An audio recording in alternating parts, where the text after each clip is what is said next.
पूर्व पुरातन भारत में भगवान श्री राम ने एक सार्वभौमिक समाज की नींव रखने के लिए सामंजस्यता थी और इस धर्म का मूल आधार सिर्फ प्रेम ही था। यहाँ डना मैडम लिखती हैं कि जब उन्होंने ये पुस्तक लिखनी शुरू की तो भगवान राम और सीता मानो उनके जीते जागते मार्गदर्शक बन गए। ये पुस्तक सीतायन जो है ये हिंदी में रूपांतरण किया गया है, जिसकी ओरिजिनल ऑथर हैं डना मैरियम, जो न्यूयॉर्क अमेरिका से बेस्ड हैं और वो क्रिया योग से पिछले 50 सालों से जुड़ी हुई हैं और भारत उनका आना जाना होता है।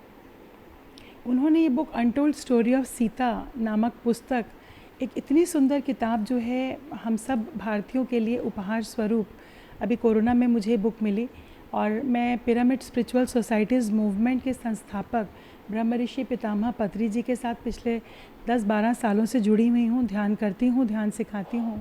उन्होंने मुझे कहा कि कविता मैडम ये पुस्तक आपको पूरे भारतवर्ष के लिए हिंदी में ट्रांसलेट करनी है, जिसे मैंने किया है। और इसमें ये एक ऐसी पुस्तक है जिसमें सीता माँ की एक नई छवि प्रस्तुत की गई है। अब तक वाल्मीकि द्वारा जनित रामायण में हमने जो जाना था कि सीता माँ एक कमज़ोर अबला के रूप में, एक ऐसी स्त्री के रूप में जिनका अपहरण एक असुर द्वारा कर लिया गया था, जिनको ज़बरदस्ती उनको जाना पड़ा, दोबारा दूसरी बार भी वनवास हुआ, अग्नि परीक्षा देनी पड़ी, मतलब हर तरीके से एक ऐसी छवि, एक कमज़ोर नारी की छवि उस युग की प्रस्तुत की गई है जो मैं समझती हूँ मानने योग्य नहीं थी। ये कुछ ऐसा था जो हमको उस चश्मे के आधार पर दिखाया गया जो हमारी किताबों को, हमारे एपिक्स को समय के साथ साथ बदल दिया गया। क्योंकि त्रेता युग में हमारा भारतवर्ष का इतिहास कितना सुंदर और गौरवशाली था, ये हम सब जानते हैं। और इस पुस्तक के माध्यम से उन्होंने सीता माँ की वो छवि दिखाई है जहाँ वो एक बहुत बड़ी ध्यानी हैं, ब्रह्मज्ञानी हैं, उन्हें अपने जीवन का उद्देश्य पता है, वो नारायणी हैं, नारायण की भार्या हैं, तो ऑफ कोर्स उन्हें पता है कि इस धरती पर वो क्यों आई हैं। एक अलौकिक प्रेम की स्थापना करने के लिए भगवान राम और माता सीता ने जन्म लिया है और जिसके लिए दोनों आए हैं एक महान उद्देश्य के लिए। और यही वो समय था जब एक लोकतांत्रिक स्थापना करने के लिए राजा जनक के द्वारा ये शिक्षा भी राजा राम को दी गई थी। सो बहुत प्यारा है, जहाँ माँ सीता प्रकृति से बात कर सकती हैं, नदियों से बात करती हैं, पेड़ पौधों से बात करती हैं, जानवरों के साथ कम्युनिकेट कर सकती हैं।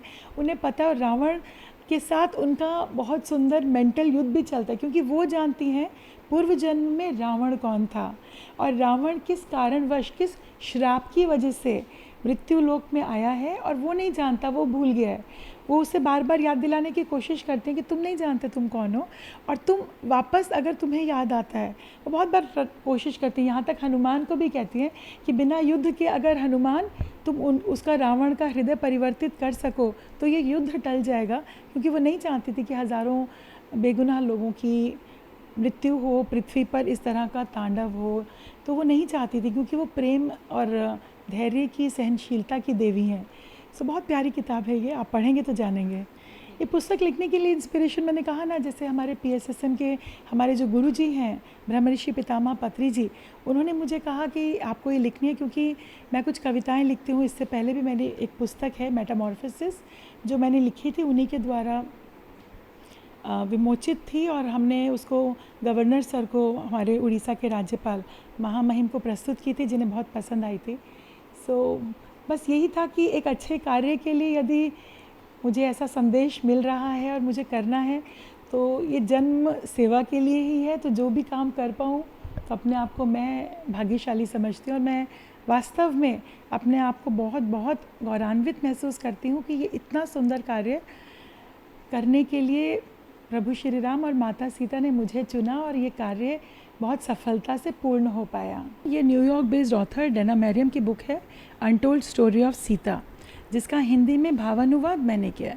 आई विल नॉट से ओनली ट्रांसलेशन, क्योंकि ट्रांसलेशन तो गूगल पे भी होता है।